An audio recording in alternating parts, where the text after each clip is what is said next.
بسم اللہ الرحمن الرحیم الحمدللہ رب العالمین والصلاة والسلام علی سید الانبیاء والمرسلین۔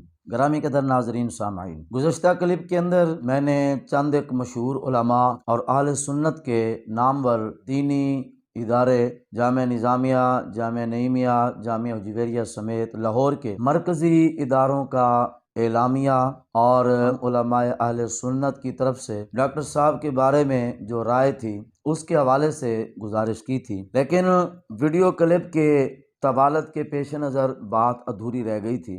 آج دو حوالے آپ کی بارگاہ میں اور پیش کرنے کے لیے حاضر ہوا ہوں۔ ان میں سے ایک حوالہ بریلی شریف سے ہے اور دوسرا حوالہ حضرت صدر الشریعہ علامہ مفتی امجد علی اعظمی صاحب رحمۃ اللہ علیہ کے پوترے جناب محدث کبیر مفتی زمان علامہ مفتی ضیاء المصطفیٰ اعظمی صاحب حافظہ اللہ تعالی کا فیصلہ کن بیان جو کہ حال ہی میں انہوں نے جاری کیا، اور بریلی شریف کا نام مفتی حنیف قریشی صاحب بڑے شد و مد کے ساتھ لے کر یہ کہہ رہے تھے کہ جی دیکھیں اہل سنت کا مرکز بریلی شریف، ان کی طرف سے بھی جلالی صاحب کے خلاف فتویٰ آیا۔ اسی کے اندر مفتی حنیف قریشی صاحب نے بہار شریعت کے بھی حوالے پیش کر کے مروڑ سروڑ کے اپنے حق میں اور جلالی صاحب کے خلاف بیان کرنے کی کوشش کی۔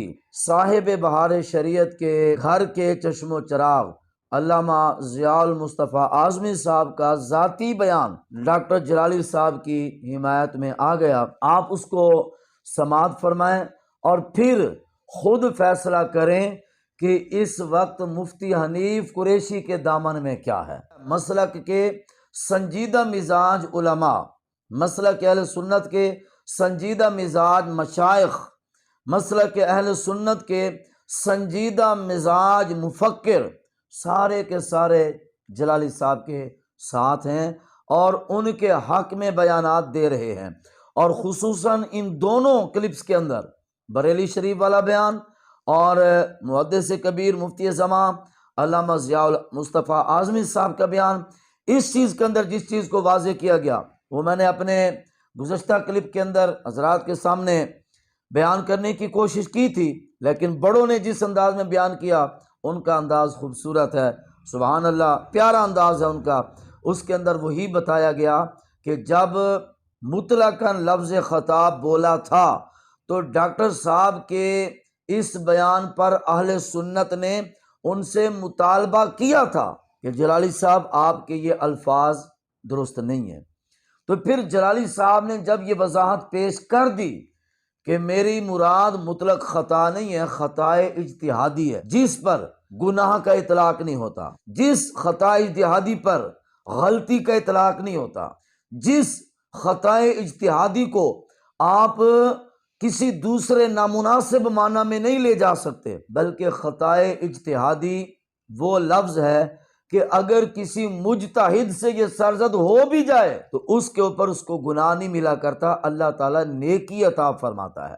اب آئیے سنیے بریلی شریف کا یہ بیان ہے۔ تمام حجت کے لیے بریلی شریف کا پیغام آپ کے سامنے پڑھنا چاہتا ہوں۔ بسم اللہ الرحمن الرحیم۔ حکومت پاکستان جلالی صاحب کو بلا تاخیر رہا کرے، یہ ٹائٹل ہے۔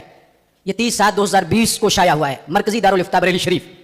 اس وقت دنیا سنیت ہند و پاک میں سیدہ کائنات کی طرف ڈاکٹر اشرف آصف جلالی صاحب کے ذریعے لفظ خطا کی نسبت کا قضیہ کافی زور و شور پر ہے۔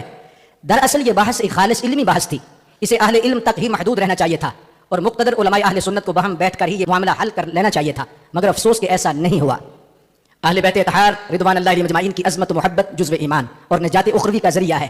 ان نفوس قدسیہ کی ادنا سی توہین و تحقیر باعث عذاب نار اور خسران دین ہے، مگر انبیاء کرام علیہ السلام کی طرح معصوم عن الخطا سمجھنا اور ان کی طرف خطا اجتہادی کی نسبت کو گستاخی تصور کرنا رافضیت کی علامت ہے۔ سماج اعظم اہل سنت و جماعت کا متفقہ عقیدہ ہے کہ عصمت انبیاء کرام علیہ السلام کے ساتھ خاص ہے، غیر نبی کتنا ہی بلند و بالا مرتبہ والا ہو معصوم عن الخطا نہیں۔ چنانچہ جد کریم سرکار اعلی حضرت امام اہل سنت رحمۃ اللہ تعالی علیہ فرماتے ہیں، ہر عاقل مسلمان جانتا ہے کہ نوع بشر میں عصمت خاصہ انبیاء ہے، نبی کے سوا کوئی کیسے ہی عالی مرتبے والا ایسا نہیں جس سے کوئی نہ کوئی قول ضعیف خلاف دلیل یا خلاف جمہور صادر ہوا ہو۔ اس سلسلہ میں جلالی صاحب کی طرف سے جو وضاحت آئی وہ اند شرع اپنے اندر معنی حسن لیے ہے، اور سیدہ طیبہ طاہرہ عابدہ زاہدہ حضرت سیدہ فاطمہ الزہرا رضی اللہ تعالیٰ عنہا کے لیے صفت مدح بھی ہے. پھر بھی ان کی وضاحت کو قبول نہ کرنا اور اس خطائی اجتہادی کو معصیت کے معنی پر محمول کر کے معصوف کو جماعت اہل سنت سے خارج قرار دینا مذہب حق، مذہب اہل سنت و جماعت کے اصول سے صراحتاً عدول ہے. کسی قول کی اصل مراد قائل ہی بیان کر سکتا ہے. جب قائل اپنی مراد ظاہر کر چکا تو خود اس کے قول کی مراد متعین کرنا علمی اصولوں کے خلاف ہے. اگر جملے میں کوئی محتمل لفظ موجود ہو تب بھی قائل کو دیکھا جائے گا کہ وہ کس سوچ و فکر کا حامل ہے. جیسا کہ امام اہل سنت سیدی اعلی حضرت رحمۃ اللہ تعالی علیہ فرماتے ہیں کہ بعض محتمل لفظ جب کسی قول سے مقبول سے صادر ہوں بحکم قرآن انہیں معنی حسن پر عمل کریں گے، اور جب کسی مردود سے صادر ہوں جو سری توہین کر چکا ہو تو اس کی خبیث عادت کی بنا پر معنی خبیث ہی مفہوم کے ہوں گے. کل وانا یترشح بما فی، ہر برتن سے وہی کچھ باہر آتا ہے جو اس کے اندر ہوتا ہے.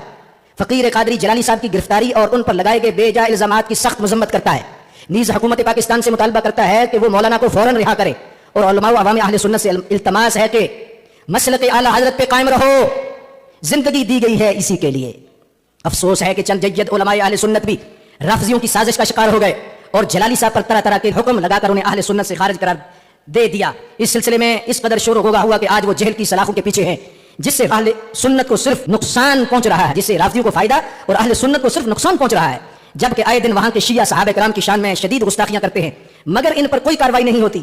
اللہ جل جلالہ حضور سید عالم صلی اللہ علیہ وآلہ وسلم کے صدقے جملہ علماء اہل سنت کو باہم اور مخلص رہنے کی متحد اور مخلص رہنے کی توفیق عطا فرمائے.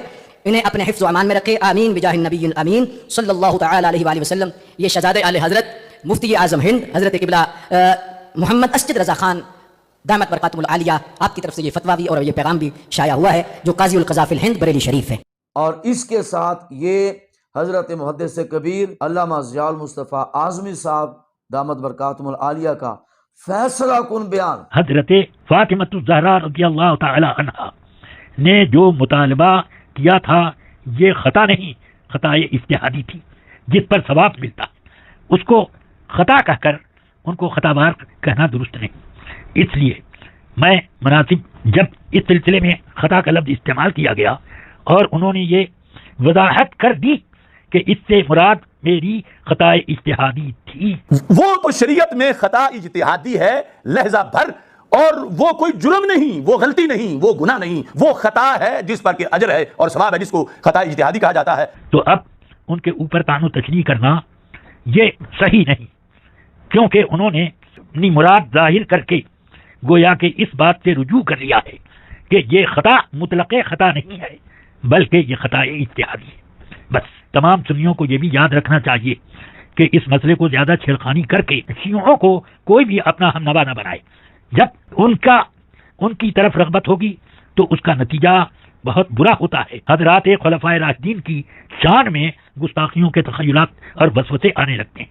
حضرت امیر معاویہ رضی اللہ عنہ کی شان میں کچھ وہ لوگ جو کو اپنے کو سنی کہتے ہیں وہ یہاں تک کہہ دیتے ہیں کہ معاذ اللہ وہ صحابی نہیں تھے، معاذ اللہ وہ جنتی نہیں ہیں، اس طریقے کی باتیں کرتے ہیں. تو اس وقت ان سنیوں کو کیوں نہیں جوش آتا کہ رسول پاک کی کسی صحابی کے بارے میں بھی کوئی غلط لفظ کہنا بے شک ان صحابہ کی شان کی طرح ہے کہ یہ تمام صحابہ کی شان میں گستاخیوں کے درجے میں آ جاتا ہے. حسنین کریمین پر بھی اعتراض پڑے گا، اس لیے کہ اگر حضرت سیدنا امیر معاویہ صحابی نہیں تھے اور جنتی نہیں تھے تو کیوں حضرت امام حسن نے وہ خلافت راشدہ جو آپ کو حضرت مولا کائنات سے ملی تھی اس خلافت راشدہ کو کیوں آپ نے حضرت امیر معاویہ کو تفویض کیا؟ کیا یہ کہا جائے گا کہ تقیہ ہے؟ تو پھر سوال یہ آئے گا کہ حضرت علی نے یہ تقیہ کیوں نہیں کر لیا؟ اس لیے امام حسین رضی اللہ تعالی عنہ بھی امیر معاویہ کے زمانے میں رہے ہیں مگر انہوں نے آپ سے یعنی امیر معاویہ سے اپنا وظیفہ لینے میں کبھی انکار بھی نہیں کیا. بہرحال حضرت سیدنا امام حسن رضی اللہ تعالی عنہ پر بھی اعتراض آ جائے گا، حضرت امام حسین پر بھی، اور بڑے بڑے فتنے کھڑے ہو جائیں گے. اللہ تبارک و تعالی ان بارگاہ رسالت کے محبوبوں اور رسول پاک کی نسل اطہار کی ان سب کی شان میں ہمیں زبان درازی سے محفوظ رکھی. اہل سنت کا بیڑا پار اصحاب حضور نجم ہیں اور ناؤ ہے عطرت اب رسول میں اللہ مفتی صاحب سے سوال کروں گا، حنیف قریشی صاحب سے۔ حنیف قریشی صاحب، تواڈے فیصلے مطابق تے پھر بریلی شریف بھی خطائی ہو گیا، اور تواڈے فیصلے دے مطابق تے صدر الشریعہ مفتی امجد علی اعظمی صاحب رحمۃ اللہ علیہ بھی خطائی، اور انہاں دا سارا ٹبر بھی خطائی ہو گیا۔ لہٰذا کچھ ہاتھ ہولا رکھو، توبہ کرو، مسلک کے اہل سنت تے واپس آ جاؤ۔ اللہ تبارک و تعالی ہمیں اسی مسلک پر زندگی اور اسی مسلک پہ موت عطا فرمائے۔